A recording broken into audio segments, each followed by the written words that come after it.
Everybody, welcome to RB Coding School. So நம்ம இப்போ operators பார்த்துட்டு இருக்கோம். ஃபர்ஸ்ட் ஆப்ரேட்டர் அரித்மெட்டிக் முடிச்சாச்சு. ஸோ செகண்ட் ஆப்ரேட்டர் இது வந்துட்டு கம்பேரிசன் ஆப்ரேட்டர். இதுக்கு இன்னொரு பேர் இருக்கு, அது பேர் வந்துட்டு ரிலேஷனல் ஆப்ரேட்டர். இது என்ன பண்ணும் அப்படின்னா, it will compare two values. ரெண்டு வேல்யூவை கம்பேர் பண்ணும். ஓகே, அந்த வேல்யூ டைரக்டாகவும் இருக்கலாம், இல்லை ஒரு வேரியபிளுக்கு நீங்கள் டிக்ளேர் பண்ண வேல்யூவாகவும் இருக்கலாம்.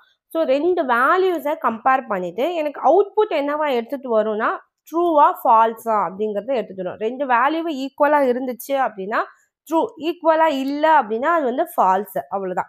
ஸோ கீழே பார்த்தீங்கன்னா லிஸ்ட் ஆஃப் கம்பேரிசன் ஆப்ரேட்டர்ஸ் நான் கொடுத்துருக்கேன். ஓகேவா, equal to, not equal to, greater than, less than, greater then or equal to, less then or equal to, அதோட நேம் பக்கத்துலேயே கொடுத்துருக்கேன், ஒரு எக்ஸாம்பிளும் ரிசல்ட்டும் கொடுத்துருக்கேன். ஓகே, ஸோ இதை நம்ம கீழே ஒன் பை ஒன்னா பார்க்கலாம். ஸோ த ஃபர்ஸ்ட் ஒன் வந்து கம்பேரிசன்ல வந்துட்டு ஈக்குவல் டு, இது வந்து நியூமரிக்கல் வேல்யூ வச்சும் நான் கம்பேர் பண்ணலாம், ஸ்ட்ரிங் வேல்யூ வச்சும் நான் கம்பேர் பண்ணலாம். நம்ம ஃபர்ஸ்ட் நியூமரிக்கல் பார்க்கலாம், சரியா? ஸோ இங்கே பார்த்தீங்கன்னா டபுள் ஈக்குவல் டு, இதுதான் அந்த சிம்பிள், இதுக்கு மீனிங் வந்து ஈக்குவல் டு. இப்போ நான் ரெண்டு நம்பர் வாங்குறேன், num1 equal to int of input, num2 equal to int of input. இந்த ரெண்டு நம்பரும் ஈக்குவலா இல்லையா அதோட வேல்யூவை தான் நான் செக் பண்ண போறோம். இப்போ பாருங்க, ஸோ நான் வந்து ரன் பண்றேன். ஸோ ஃபர்ஸ்ட் num1க்கு நான் ஒரு இன்புட் கொடுக்குறேன் 2ன்னு, செகண்ட் num2க்கு நான் சேம் இன்புட் கொடுக்குறேன் 2ன்னு. இப்போ நம்ம இதை ரன் பண்ணோம் அப்படின்னா எனக்கு அவுட்புட் வந்து ட்ரூ அப்படின்னு வரும். ஏன்னா 2 ஈக்குவல் டு 2, அதனால ரெண்டு வேல்யூவும் சேம் தான். 2 இங்கிட்டு 2, LHS RHS 2 தான். ஸோ ரெண்டு வேல்யூவும் சேம் அப்படின்னா எனக்கு அவுட்புட் என்னவா வரும்னா ட்ரூன்னு வரும். இது ஈக்குவல் டு சிம்பிள்ல. இப்போ இதே ப்ரோக்ராமை நான் திருப்ப ரன் பண்றேன். இப்போ நான் 2வே ஃபர்ஸ்ட்டுக்கு கொடுத்தாச்சு, நான் செகண்டுக்கு 4 கொடுக்குறேன். இப்போ 2 ஈக்குவல் டு 4ஆன்னு நான் கேட்குறேன், இல்லவே இல்லை. நான் கம்பேர் பண்ணேன், 2வையும் 4ஐயும் ரெண்டு ஈக்குவலானு கம்பேர் பண்ணுறேன், ஓகேவா? ஆனால் கிடையாது. அப்போ எனக்கு என்ன ரிட்டர்ன் ஆகும் அப்படின்னா ஃபால்ஸ்ன்னு ரிட்டர்ன் ஆகும். இப்போ புரிஞ்சுதா? ஸோ நெக்ஸ்ட் வந்து நாட் ஈக்குவல் டு, அதுக்கு அப்படியே ஆப்போசிட்.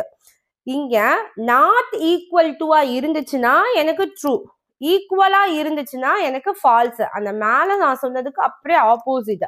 நான் திரும்ப திரும்ப இன்புட் வாங்கல, ஸோ நம்ம டைரக்டாவே போயிடலாம். இப்போ நான் பிரிண்ட்ல for example 2 not equal to the simple இது, ஓகேவா? ஒரு எக்ஸ்க்ளமேட்டரி அப்புறம் ஒரு equal to 2 not equal to 4, கரெக்டா? 2ம் 4ம் ஈக்குவல் கிடையாது. ஈக்குவல் இல்லாட்டினா என்னோட அவுட்புட் வந்து ட்ரூ, புரிஞ்சுதா? ஸோ ஈக்குவல் இல்லை அப்படின்னா என்னோட அவுட்புட் என்னவா இருக்கு அப்படின்னா ட்ரூவா இருக்கும். ஈக்குவலா இருந்துச்சுன்னா என்னோட அவுட்புட் வந்து ஃபால்ஸ். இப்போ 2 நாட் ஈக்குவல் டு 2 நான் செக் பண்றேன், இல்ல ரெண்டுமே ஈக்குவல் தான், ஆனா நான் கொடுத்துருக்க சிம்பிள் வந்து நாட் ஈக்குவல் டு. அப்ப நாட் ஈக்குவல் டுல நான் ரெண்டுமே சேம் வேல்யூ கொடுத்தேன்னா என்னோட அவுட்புட் என்னவா இருக்கும்னா ஃபால்ஸா இருக்கும், புரிஞ்சுதா? ஸோ நெக்ஸ்ட் வந்து கிரேட்டர் தென், அதே மாதிரி தான். ஃபர்ஸ்ட் வேல்யூ செகண்ட் வேல்யூவை விட கிரேட்டரா இருந்துச்சுன்னா எனக்கு ட்ரூ, ஓகே? அதோட அப்படியே ஆப்போசிட் வந்துட்டு எனக்கு ஃபால்ஸ்.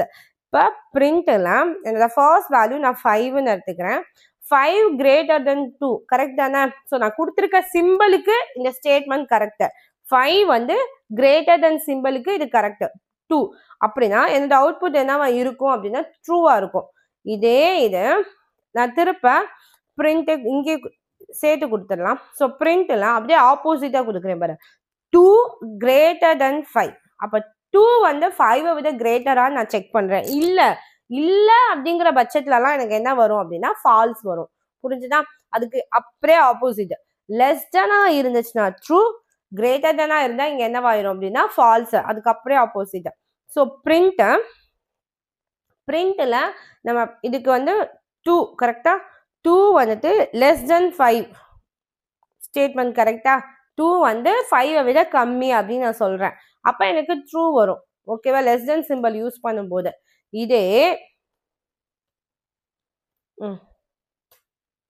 இதுவே சேம் பிரிண்ட் பண்றேன், 5 வந்து லெஸ் தென் 2 அப்படின்னு நான் கொடுத்தேன்னா எனக்கு என்ன வரும்? இல்ல 5 லெஸ் தென் 2வா? இல்லவே இல்லை, கரெக்டா? 5 வந்து 2ஐ விட பெருசு, ஆனா நான் லெஸ் தெனான்னு கேட்கிறேன். நான் லெஸ் தெனான்னு கேட்கும் போது அது ட்ரூவா இல்லை அப்படின்னா எனக்கு என்ன ரிட்டர்ன் ஆகும்னா ஃபால்ஸா ரிட்டர்ன் ஆகும், புரியுதா? ஸோ செகண்ட் அவுட்புட் வந்து false. Next greater then or equal to, இப்போ இந்த இடத்துல ஈக்குவலா இருந்தாலும் பிரிண்ட் ஆகும் ட்ரூன்னு, கிரேட்டரா இருந்தாலும் பிரிண்ட் ஆகும், பாத்தீங்கன்னா தெரியும். ஸோ பிரிண்ட்ல 2 greater than or equal to 2. இப்போ 2 வந்து ஃபர்ஸ்ட் ஸ்டேட்மெண்ட் பார்த்துக்கோங்க. 2 வந்து greater than 2 கிடையாது. ஓகேவா? ஆனா எனக்கு இன்னொரு ஆப்ஷன் இருக்கு. அது என்னன்னா ஆர்ல என்ன சொல்றோம்னா 2 greater than 2 இல்லாட்டினாலும் பரவாயில்ல, எனக்கு ஈக்குவல் டுவா இருந்தா கூட எனக்கு ட்ரூன்னு கொடுத்துருன்னு நான் சொல்றேன். புரியுதா? ஸோ கிரேட்டர் தென் அப்படிங்கிறது, அதாவது ஃபர்ஸ்ட் கண்டிஷன் ஃபெயில் ஆனாலும் பரவாயில்ல, எனக்கு செகண்ட் கண்டிஷனை செக் பண்ணு. ஸோ ரெண்டுல ஏதாவது ஒன்று எனக்கு ட்ரூவா இருந்தா கூட பரவாயில்ல, எனக்கு ட்ரூன்னு நீ ரிட்டர்ன் பண்ணு நான் சொல்றேன். இங்க 2 வந்து இட்ஸ் நாட் கிரேட்டர் தென் 2. அப்ப ஆருக்கு நான் போறேன். அப்ப இன்னொன்னு எனக்கு என்ன இருக்கு? Equal to. அப்ப இந்த ஒரு சிங்கிள் தான் இங்க கொடுத்துருக்கோம். பட் இதுக்கு மீனிங் என்னன்னா டபுள் ஈக்குவல் டுக்கான மீனிங். புரியுதா? ஸோ 2 ஈக்குவல் டு 2 கரெக்டா? அப்படி இருக்கும்போது எனக்கு என்ன ரிட்டர்ன் ஆகும்னா ட்ரூன்னு ரிட்டர்ன் ஆகும். இப்போ பாருங்க, இப்போ 5 இங்க நான் கொடுக்குறேன். இப்போ 5 வந்து கிரேட்டர் தென் 2, அங்கேயே எனக்கு கண்டிஷன் ட்ரூ தான். ஸோ நான் ஈக்குவல் டு செக் பண்ணவே தேவையில்லை. அப்போ இப்பவும் எனக்கு என்ன ரிட்டர்ன் ஆகும்னா ட்ரூ தான் ரிட்டர்ன் ஆகும். ஸோ ரெண்டு கண்டிஷன் இங்க இருக்கு. ரெண்டுல ஏதாவது ஒன்று ட்ரூவா இருந்தா கூட எனக்கு அப்படியே ட்ரூ வந்து ரிட்டர்ன் ஆயிடும். இல்ல ரெண்டுமே இல்லை அப்படின்னா இப்போ நான் 1 கொடுக்குறேன். 1 கிரேட்டர் தென் 2வா? இல்லவே இல்லை. 1 ஈக்குவல் டு 2வா? இல்லை. ஸோ ரெண்டு கண்டிஷனுமே இந்த இடத்துல என்ன வருது? ஃபெயிலியர் ஆயிருது. It is not greater than, it is not equal to அப்படின்னா எனக்கு என்ன கிடைக்கும்னா ஃபால்ஸ் கிடைக்கும். இப்போ புரிஞ்சுதா? ஸோ நெக்ஸ்ட் வந்து லெஸ் தென். லெஸ் தென் வந்து அதுக்கு அதே மாதிரி ஆனால் ரிவர்ஸ். இப்போ சேம் தான், இங்க லெஸ் தெனா இருந்தாலும் எனக்கு ட்ரூ, ஈக்குவலா இருந்தாலும் எனக்கு ட்ரூ. இப்போ ஃபார் எக்ஸாம்பிள் பிரிண்ட்ல 1 less then or equal to 2. புரியுதா? அப்ப ஃபர்ஸ்ட் ஸ்டேட்மெண்ட் பாருங்க, 1 வந்து லெஸ் தென் 2, ஃபர்ஸ்ட் கண்டிஷனே எனக்கு ட்ரூ. அப்ப அங்கேயே ஸ்டாப் ஆயிடும். அந்த ஈக்குவலை பத்தி நான் கவலைப்பட மாட்டேன் இங்க. அப்ப எனக்கு என்ன வரும் அப்படின்னா ட்ரூ. இப்ப நான் செகண்ட் கொடுக்குறேன். சேம் தான், பிரிண்ட்ல 2 less then or equal to 2 அப்படின்னா எனக்கு இங்க என்ன வரும்னா 2 லெஸ் தென் 2 செக் பண்ணும். இல்ல அப்ப ஆர், அப்ப நெக்ஸ்ட் கண்டிஷன் என்ன இருக்கு? 2 ஈக்குவல் டு 2. அப்ப அது ட்ரூவா இருக்கு அப்படின்னா அப்போ எனக்கு ட்ரூ தான் வரும். ஸோ இது எல்லாம் தான் வந்துட்டு கம்பேரிசன் வித் நியூமரிக்கல் வேல்யூ. இது ரொம்ப ஈஸி. ஓகேவா? But the second thing, comparison with string value. அதாவது ரெண்டு ஸ்ட்ரிங்கை நான் இதே மாதிரி கம்பேர் பண்றேன், ஈக்குவல்டா நாட் ஈக்குவல்டான. அப்ப நான் இந்த ஸ்ட்ரிங்கை கம்பேர் பண்ணணும் அப்படின்னா எனக்கு அது என்னவா எடுத்துக்குன்னா, ஒவ்வொரு ஸ்ட்ரிங்குக்கும் ஒரு ஆஸ்கி வேல்யூ இருக்கு. American standard code for information interchange அப்படின்னு சொல்லுவாங்க.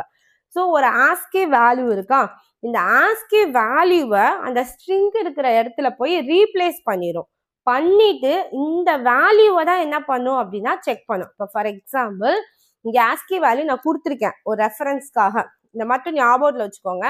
ஸோ 0 ஸ்டார்ட்ஸ் வித் 48, அதுக்கப்புறம் 1 வந்து 49, அதுக்கு அடுத்தே +1 சீக்வன்ஸ் இதெல்லாம். அப்போ 1, அப்போ 2 அப்படின்னா 50, 3னா 51, அதே மாதிரி போகும் 9 வரைக்கும் தான். 9 வரைக்கும் 57, 10 எல்லாம் கிடையாது. 10 எப்படி எடுத்துக்கோன்னா 1 0ன்னு எடுத்துக்குவோமா? அப்போ 1ஓட ஆஸ்கி வேல்யூ 49, 0ஓட ஆஸ்கி வேல்யூ 48, அப்படிதான் 10 எடுத்துக்கும் ஸ்ட்ரிங்கா வரும்போது. இங்க கம்பேரிசன் வந்து ஸ்ட்ரிங் பண்ணிட்டு இருக்கேன். புரியுதா? ஸோ நெக்ஸ்ட் கேபிட்டல் ஏ வந்து 65ல ஸ்டார்ட் ஆகியும் அப்படியே போய்கிட்டே இருக்கும். ஸோ 65 + 66 67 அப்படியே போயிட்டே இருக்கும் அப் டு கேபிட்டல் இசட் வரைக்கும். அதுக்கப்புறமா ஸ்மால் ஏ வந்துட்டு எனக்கு 97ல ஸ்டார்ட் ஆகி அதே மாதிரி சீக்வன்ஸா போகும். ஸ்மால் பினா 98, ஸ்மால் சினா 99 அப்படின்னு. ஸோ நான் இதோட ஸ்டார்டிங் மட்டும் நான் இங்க கொடுத்துருக்கேன். அவ்வளவுதான். ஸோ இப்போ நம்ம 1 by 1 பார்க்கலாம். ஸோ த ஃபர்ஸ்ட் ஒன் வந்துட்டு str1 is equal to input அப்படின்னு நான் கொடுத்துருக்கேன்னா, அப்ப ஃபர்ஸ்ட் வந்து நான் இன்புட் வாங்க போறேன். ஃபர்ஸ்ட் இருக்கு அதே ஈக்குவல் டு ஆப்ரேட்டர் தான். ஆனா இங்க நான் ரெண்டு ஸ்ட்ரிங்கை கம்பேர் பண்றேன். ஸோ ஏ திருப்ப ஒரு ஸ்ட்ரிங் வாங்குறேன். இங்க இன்புட் நான் வாங்கும் போது இன்ட்னு போடலாம், ஏன்னா நான் வாங்க போற இன்புட் வந்து எனக்கு ஸ்ட்ரிங் ஃபார்மட்ல தான் வேணும். அதனால நான் டைப் காஸ்டிங் பண்ணல. புரியுதா? அப்புறம் பி, அவ்வளவுதான். என்டர். என்ன வருது? ஃபால்ஸ்.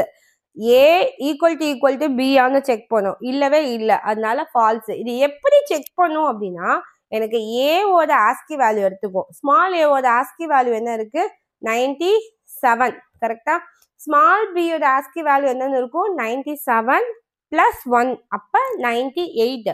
அப்போ எப்படி செக் பண்ணுனா 97 ஈக்குவல் டு 98 செக் பண்ணும். இல்லை கரெக்டாக, அப்போ ரெண்டுமே சேம் இல்லை, 97 வேற 98 வேற, அதனால எனக்கு ஃபால்ஸ் வரும். இப்போ புரிஞ்சுதா? So next not equal to நம்ம டைரக்டாகவே போயிடலாம். ஸோ பிரிண்ட், ஸோ நான் பிரிண்ட்ல 2 வேல்யூ கொடுக்க போகிறேன். ஓகேவா? For example I can give apple. Okay, apple not equal to apple. இப்போ புரிஞ்சுதா நான் என்ன கொடுத்துருக்கேன்னு? இப்போ எனக்கு என்ன வரணும் அவுட்புட் சொல்லுங்க? It should be true. ஏன்னா இந்த ஆப்பிளையும் கம்பேர் பண்ணுது. ஆனால் இந்த ஆப்பிளில் எனக்கு லெட்டர் வந்து ஸ்மால் ஏல ஸ்டார்ட் ஆகுது, இந்த ஆப்பிளில் எனக்கு லெட்டர் வந்து கேபிட்டல் ஏல ஸ்டார்ட் ஆகுது. இப்போ ஸ்மால் ஏவோட ஆஸ்கி வேல்யூ என்னவா இருந்தது? 97. கேபிட்டல் ஏவோட ஆஸ்கி வேல்யூ என்னவா இருக்கு? 65. 97 நாட் ஈக்குவல் டு 65. அதுதான் ஃபர்ஸ்ட் கம்பேர் பண்ணும். ஃபர்ஸ்ட் லெட்டரை தான் ஃபர்ஸ்ட் கம்பேர் பண்ணுது. ஆமா கரெக்டா, இது ரெண்டுமே வந்துட்டு நாட் ஈக்குவல் தான். 97 இஸ் நாட் ஈக்குவல் டு 65. அப்போ எனக்கு இந்த இடத்துல என்ன கிடைக்கும் அப்படின்னா எனக்கு வந்து ட்ரூ கிடைக்கும். ஓகே, ஸோ நெக்ஸ்ட் வந்துட்டு கிரேட்டர் தென். இப்போ நான் இங்கே கீழே வந்து ஒரு எக்ஸாம்பிளோட இது கொடுத்துருக்கேன், எக்ஸ்பிளனேஷன். நம்ம அதை பார்த்தா உங்களுக்கு புரியும். இப்போ ஃபார் எக்ஸாம்பிள் பிரிண்ட் பண்ணுங்க car.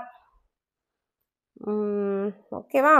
So car greater then cat, இதுதான் வந்து எனக்கு கொடுத்துருக்காங்க. அவுட்புட் என்ன அப்படின்னு கேட்குறாங்க. ஓகேவா? இதெல்லாம் இன்டர்வியூவில் கேட்பாங்க, இதை தான் கேட்பாங்க, நியூமரிக்கல்லேருந்து கேட்கவே மாட்டாங்க. சரியா? ஸோ இப்போ ஃபர்ஸ்ட் எப்படி கம்பேர் பண்ணுதுன்னு பார்த்துக்கோங்க. ஃபர்ஸ்ட் சி இருக்கா, காரில் இருக்க சி, கேட்டில் இருக்க சி, ரெண்டு சியும் கம்பேர் பண்ணும். ரெண்டுமே சேம் தான், வேல்யூ வந்து வில் பி சேம். ஓகே, அடுத்து ஏவை கம்பேர் பண்ணும். காரில் இருக்க ஏ, கேட்ல இருக்கிற A. So A versus A again same. Next என்ன கம்பேர் பண்ணுனா ஆர், கார்ல இருக்கிற ஆர் வர்சஸ் கேட்ல இருக்கிற டி. இப்போ என்ன ஆகும்னா ரெண்டோட ஆஸ்கி வேல்யூ வேற வேற. அப்போ இதோட ஆஸ்கி வேல்யூ என்னன்னு பார்க்கும். இப்போ ஆரோட வேல்யூ என்னன்னா 114. புரிஞ்சுதா? டீயோட வேல்யூ என்னன்னா 116. இதுக்கு முன்னாடி உள்ளது எல்லாமே சேம். ஸோ அடுத்தடுத்து போய்கிட்டே இருக்கு. இப்போ இந்த இடத்துல என்ன கம்பாரிசன் நடக்குதுன்னா 114 வந்து கிரேட்டர் தென் 116 செக் பண்ணும். புரியுதா? ஸோ ஆர் வந்து 114, ஏன்னா ஆர் லெட்டர் தான் வந்து ஏபிசிடியில் முன்னாடி வரும், டி அப்புறம் தான் வரும், ஆருக்கு அப்புறம் தான் வரும். ஓகேவா? ஸோ இங்கே 114 வந்துட்டு கிரேட்டர் தென் 116 அப்படிங்கிறது தான் இங்கே லாஜிக்கலாக உள்ள செக் பண்ணும். ஆமாவா? அப்படின்னா பிரிண்ட்ல வந்து ட்ரூ வரும். ஆனால் இங்கே இல்லை, கரெக்டாக 114 வந்து லெஸ் தென் 116. அப்போ எனக்கு என்ன கிடைக்கும்? பிரிண்ட்ல வந்து இந்த இடத்துல ஃபால்ஸ் கிடைக்கும். புரியுதா? So false. இப்படி தான் வந்துட்டு என்ன ஆகும்னா ஸ்ட்ரிங் கம்பேரிசன் நடக்கும். இப்போ so next less than simple வேற என்ன கொடுக்கலாம்? ஓகே, பிரிண்ட்ல I'll give zoo. ஓகேவா? zoo is less than apple. zoo is less than apple. இப்போ என்ன வரும் சொல்லுங்கம்மா? இப்போ எப்படி கம்பேர் ஆகும் அப்படின்னா கேபிட்டல் இசட்டோட வேல்யூ வந்து ஸ்மால் ஏவை விட கம்மி ஆஸ்கில. புரிஞ்சுதா? அதுக்கப்புறமா ஆமா கம்மி. ஸோ ஃபர்ஸ்ட் லெட்டரை கம்பேர் பண்ணும்போதே எனக்கு கம்மின்னு தெரிஞ்சிருச்சுன்னா நான் நெக்ஸ்ட் லெட்டரை கம்பேர் பண்ணவே மாட்டேன். புரியுதா? இப்போ சேமா இருந்துச்சுன்னா தான் நான் நெக்ஸ்ட் லெட்டருக்கு போவேன். அதுவும் சேமா இருந்தனால தான் நம்ம நெக்ஸ்ட் லெட்டருக்கு போனோம். Car, cat. இது இப்போ ஃபர்ஸ்ட் லெட்டரே எனக்கு லெஸ் தென் தான் அப்படின்னா அங்கேயே ஸ்டாப் பண்ணிடும் கம்பாரிசனை. இப்போ கேபிட்டல் இசட் வந்து ஸ்மால் ஏவை விட கம்மி, ஏன்னா ஃபர்ஸ்ட் கேபிட்டல் ஏபிசிடியோட ஆஸ்கி வேல்யூ தான் வருது. தெரியுதா? ஸோ 65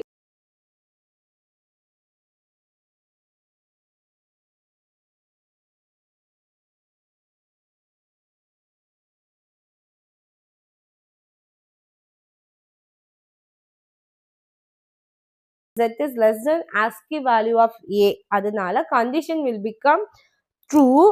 நெக்ஸ்ட் கேரக்டர் செக்கிங்கே நடக்காது, அதையும் ஞாபகத்தில் வச்சுக்கோங்க. அவ்வளோதான். So answer will be true. இப்போ புரிஞ்சிருக்கும்னு நினைக்கிறேன் எப்படி கம்பேர் பண்ணுது ஸ்ட்ரிங்கனை. ஸோ நெக்ஸ்ட் வந்துட்டு greater then or equal to. கிரேட்டராகவும் இருக்கலாம், ஈக்குவலாகவும் இருக்கலாம். சரியா? ஸோ இப்போ நான் பிரிண்ட் பண்ணுறேன். பிரிண்ட்டில் நான் என்ன கொடுக்கலாம், ஏபிசி. ஓகேவா, it is greater then or equal to capital ABC. இப்போ சொல்லலாமா? So here small ABC greater then or equal to capital ABC நான் கொடுத்துருக்கேன். கரெக்டான கண்டிஷனு. ஸோ ஏன்னா ஸ்மால் ஏவோட வேல்யூ வந்து கேபிட்டல் ஏவை விட கிரேட்டர் தான். அப்படி இருந்துச்சுன்னா என்ன மீனிங், இங்கே வந்துட்டு ட்ரூ அப்படின்னு ரிட்டர்ன் ஆகும். ஓகே, ஸோ நெக்ஸ்ட் வந்துட்டு less then or equal to. இப்போ நான் பிரிண்ட்ல 10 கொடுக்கவா? ஸோ 10. ஓகேவா, 10 less then or equal to 2 அப்படின்னு நான் கொடுக்குறேன். இங்கே நான் வந்து ஸ்ட்ரிங்காக எடுத்திருக்கேன். 10ஐயும் 2ஐயும் நம்பராக ஹேண்டில் பண்ணல.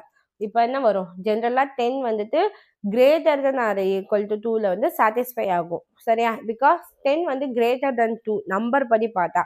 பட் ஆனால் இப்போ இங்கே எனக்கு என்ன வரும்னா ஆன்சர் வந்து ட்ரூ தான் வரணும். ஏன்னா ஃபால்ஸ் வராது. ஏன்னா 10 வந்து லெஸ் தென் 2 கிடையாது நம்பர் வைஸ் பார்த்தா. பட் இங்கே நான் ஸ்ட்ரிங் வைஸ் பார்த்தேன்னா ஒன்னோட ஆஸ்கி வேல்யூ தான் ஃபர்ஸ்ட் வரும். ஓகேவா, ஸோ ஐ திங்க் 46ன்னு நினைக்கிறேன். இது வேற மறந்து போயிருதா, 01 வந்து 49. ஓகே, ஸோ ஒன்னோட ஆஸ்கி வேல்யூ வந்து 49, டூவோட ஆஸ்கி வேல்யூ வந்து 50. ஸோ ஃபர்ஸ்ட் ரெண்டு கேரக்டரை தான் கம்பேர் பண்ணோம். புரியுதா? அப்போ 1 வந்து 49, இட் இஸ் லெஸ் தென் 50, 2 வந்து 50. அப்போ அந்த இடத்துல எனக்கு என்ன ஆயிடும், கண்டிஷன் வந்து ட்ரூ ஆகும். இதே நம்பராக இருந்தால் எனக்கு ஃபால்ஸு, பட் ஸ்ட்ரிங்காக இருக்கும்போது எனக்கு இது ஆன்சர் வந்து ட்ரூ. இப்போ புரிஞ்சிருக்கும்னு நினைக்கிறேன். ஸோ ஸ்ட்ரிங்கை பொறுத்த வரைக்கும் character by character comparison using ASCII value of the character. இதை மட்டும் ஞாபகத்தில் வச்சுக்கோங்க. ஓகே, ரெண்டாவது comparison operator is very important in data science. நான் வந்து என்னோட டேட்டா செட்டில் இருந்து ஒரு ஃபில்டர் அவுட் பண்ணி எடுக்கிறேன் அப்படின்னா அதுக்கு எனக்கு கம்பேரிசன் ஆப்ரேட்டர் கண்டிப்பாக தேவைப்படும். அதனால இதை கொஞ்சம் நல்லாவே படிச்சுக்கோங்க. ஓகே, இப்போ இன்டர்வியூ கொஸ்டின் போகலாம். இப்போ இதுவரை பார்த்தோமா, இப்படிலாம் என்ன கேட்க மாட்டாங்க உங்களுக்கு இன்டர்வியூவில். இதுதான் நம்ம எல்லாருமே ஜென்ரலாக படிக்கிற ஒரு விஷயம். பட் இன்டர்வியூவில் எப்படி கேட்பாங்கன்னா செயின் கம்பேரிசன், இதுதான் செயின் கம்பேரிசன் அப்படின்னு சொல்லுவாங்க. So I show you. இதெல்லாம் தான் இன்டர்வியூ கொஸ்டின்ஸ். ஸோ இது பேர் வந்து செயின் கம்பேரிசன். அப்படின்னா கொடுக்கலாம் 5 greater than 3 greater than 1. இதுக்கு பேரு chain comparison. What is the output அப்படின்னு கேட்பாங்க இந்த கொஸ்டினுக்கு. ஸோ இதுக்கு அவுட்புட் என்னன்னா ட்ரூ. ஓகே ஓகே, இதோட அவுட்புட் வந்து ட்ரூ. இது எப்படி வந்து எக்ஸிக்யூட் ஆகும் அப்படின்னா நான் இது சொல்லிடுறேன். எப்போவுமே 2 வேல்யூஸும் நான் ஏற்கனவே சொல்லிட்டேன். பட் ஆனால் இங்கே வந்துட்டு என்ன பண்ணியிருக்கோம், 3 வேல்யூஸ் கொடுத்துருக்கோம், 2 ஆப்ரேட்டர் கொடுத்துருக்கோம். ஸோ இது எப்படி எக்ஸிக்யூட் ஆகும்னா 5 greater than 3 ஃபர்ஸ்ட் எடுத்துக்கும். நெக்ஸ்ட் வந்துட்டு உள்ளுக்குள்ள ஒரு அண்டு போகுது. ஸோ இந்த அண்டுக்கு அப்புறமா 3 greater than 1. ஸோ இதை ரெண்டா பிரித்து உள்ள எக்ஸிக்யூட் ஆகும். இது கேட்பாங்க ஹவ் யூ ஹாவ் எக்ஸிக்யூட்டட்னு கேட்பாங்க. ஸோ 5 greater than 3 கண்டிஷன் வந்து ட்ரூ. அண்டு இங்கே 3 greater than 1 அகைன் கண்டிஷன் வந்துட்டு ட்ரூ. இப்போ ரெண்டு கண்டிஷனுமே ட்ரூவாக இருந்துச்சுன்னா என்னோட அவுட்புட் என்னவா இருக்கும்னா ட்ரூவாக இருக்கும். ஓகே, இது வந்து ஃபர்ஸ்ட். அதே செயின் கம்பேரிசன் தான் இங்கே பார்த்தீங்கன்னா தெரியும். So I have given 5 greater than 3. இது மாறி மாறி கூட வரலாம். ஓகேவா, லெஸ் தென் 10. இப்போ வந்துட்டு வாட் வில் பி தி அவுட்புட்னா it will be again true. இது எப்படி ஒர்க் ஆகுது அப்படின்னா ஹேஷ். ஸோ இது எப்படி வேணாலும் வரலாம், கிரேட்டர் தெனும் லெஸ் தெனும் ஒரே இதுலேயும் வரலாம். ஓகேவா, ஸோ 5 greater than 3 எப்போவுமே செயின் கம்பேரிசன் அண்டு அப்படின்னா உள்ள இருக்க கம்பேரிசன்ல ரெண்டு கண்டிஷன் ஜாயின் ஆயிருக்கு. அந்த ரெண்டு கண்டிஷனும் கண்டிப்பா என்னவா இருக்கணும் அப்படின்னா ட்ரூவா இருக்கணும். ரெண்டுமே ட்ரூவா இருந்தா மட்டும்தான் எனக்கு ட்ரூ. ஏதாவது ஒன்று ஃபால்ஸா இருந்தாலும் எனக்கு வந்துட்டு ஃபால்ஸ் தான். இப்போ இது புரிஞ்சிருக்கும்னு நினைக்கிறேன். ட்ரூ. இப்போ நான் இதை அப்படியே ரிவர்ஸ்ல அடிக்கிறேன் பாருங்க. 3 அகைன் greater than 10 ஃபால்ஸ். ஏன்னா 5 greater than 3 வந்து ட்ரூ. பட் 3 greater than 10ன்னு இருக்கா, இது வந்து எனக்கு ஃபால்ஸ். ஓகே, ஸோ அதனால என்னோட அவுட்புட் வந்து false. It is very important interview question chain comparison. அதுக்கு அடுத்து வந்து என்ன கேட்பாங்க அப்படின்னா கொஞ்சம் கன்ஃபியூஸ் பண்ணுறதுக்காக பிரிண்டில் none is equal to none. None அப்படிங்கிறது ஒரு டேட்டா டைப் தான். டேட்டா டைப்னே சொல்ல முடியாது. அதை நன் இஸ் எ டைப், அவ்வளோதான். அது ஒரு இது, அதாவது நோ வேல்யூ டைப்னு வச்சுப்போமா. So it has no value. ஆனால் மற்றபடி எல்லாமே இதுக்கும் இருக்கும். ஐடி இருக்கும், வேரியபிளில் டிக்ளேர் பண்ணலாம், எல்லாமே பண்ணலாம். ஓகேவா, ஸோ பிரிண்டில் நன் ஈக்குவல் டு நன். இப்போ நன்னுனா நோ வேல்யூ நான் சொல்லிட்டேன். இங்கே நோ வேல்யூ, இந்த பக்கமும் நோ வேல்யூ. ஸோ வேல்யூவை தானே கம்பேர் பண்ணுது, ரெண்டு பக்கமே நோ வேல்யூ அப்படிங்கிறதையும் கம்பேர் பண்ணுது. ஆமா நோ வேல்யூ அப்படிங்கிறத சொல்லுது. அப்போ இது வந்து true. Can you see here? So shift என்டர்ல true. So both side no value அதை கம்பேர் பண்ணுது. போத் சைட் நோ வேல்யூ அப்படிங்கிறதுனால with returns you a true இப்படி கேட்பாங்க. அதுக்கப்புறம் வேற எப்படி கேட்பாங்கன்னா, ஓகே பிரிண்ட்ல முக்கியமானது இது ட்ரூ. எப்போவுமே பைத்தான் பொறுத்த வரைக்கும் நல்லா ஞாபகத்தில் வச்சுக்கோங்க, இட் இஸ் ஆல்வேஸ் ட்ரூனா 1, ஃபால்ஸ்னா 0. இதை மட்டும் வந்து ப்ளீஸ் ஞாபகத்தில் வச்சுக்கோங்க. ராக் ஏன் போச்சு, ஓகேவா? ஸோ ஹியர் ஹேஷில் I will give you one thing. True அப்படின்னா it is equal to 1. Again false அப்படின்னா இட் இஸ் ஈக்குவல் டு 0. இது வந்து கண்டிப்பாக கேட்பாங்க. இப்போ ட்ரூ ஓகேவா, நாட் ஈக்குவல் டு கொடுக்குறேன் பாருங்க. ட்ரூ ஈக்குவல் டு 1 அப்படின்னா எனக்கு அவுட்புட் வந்து ட்ரூ. ஏன்னா ட்ரூவோட வேல்யூ எப்போவுமே கம்பேரிசன் ஆப்ரேட்டர் வேல்யூவை செக் பண்ணணும்னு நான் சொல்லிட்டேன். ட்ரூவோட வேல்யூ 1 ஈக்குவல் டு 1 நான் செக் பண்ணுறேன். ஆமாம், அப்போ எனக்கு என்ன வரும் அப்படின்னா ட்ரூ தான் வரும். இப்போ நான் இதே இடத்த ஃபால்ஸாரை ரீப்ளேஸ் பண்ணேன்னா ஈக்குவல் டு 1 கொடுத்தேன்னா எனக்கு என்ன வரும் அப்படின்னா அவுட்புட் வந்துட்டு ஃபால்ஸ் வரும். 0வோட கம்பேர் பண்ணால் எனக்கு ட்ரூ வரும். இப்போ புரிஞ்சிச்சா? அதே மாதிரி எல்லாமே எம்டியால கம்பேர் பண்ணலாம். அது ரெண்டுமே எம்டியா இருந்துச்சுன்னா ஆன்சர் எப்போவுமே எனக்கு ட்ரூ தான் வரும். இது வந்து ரொம்ப ரொம்ப இம்பார்ட்டன்ட் கான்செப்ட். இப்போ ஒரு எம்டி லிஸ்ட்டே வச்சுக்கோங்க, டியூப்பிளாக இருக்கலாம், லிஸ்ட்டாக இருக்கலாம், என்ன வேணாலும் இருக்கலாம். ஸோ நான் ஒரு 2 எம்டி லிஸ்ட்டை கம்பேர் பண்ணுறேன். இதுவும் எம்டி அதுவும் எம்டி, வேல்யூ பொறுத்தவரை எம்டி ஈக்குவல் டு எம்டி தான். ஸோ அதனால எனக்கு ட்ரூ தான் வரும். இந்த மாதிரி தான் இன்டர்வியூவில் கேட்பாங்க. செயின் கம்பேரிசன் கேட்பாங்க, நன் கேட்பாங்க, ட்ரூ வச்சு கேட்பாங்க, அப்புறம் ஸ்ட்ரிங்கை வச்சு கேட்பாங்க. நியூமரிக்கல் கம்பேரிசன் அவ்வளவா கேட்க மாட்டாங்க. ஓகேவா? பட் ஆனால் அது ரொம்ப இம்பார்ட்டன்ட் டேட்டா சயின்ஸில். Okay, thank you. ஸோ நெக்ஸ்ட் வீடியோவில் வந்து நெக்ஸ்ட் ஆப்ரேட்டர் பார்க்கலாம். Thank you so much.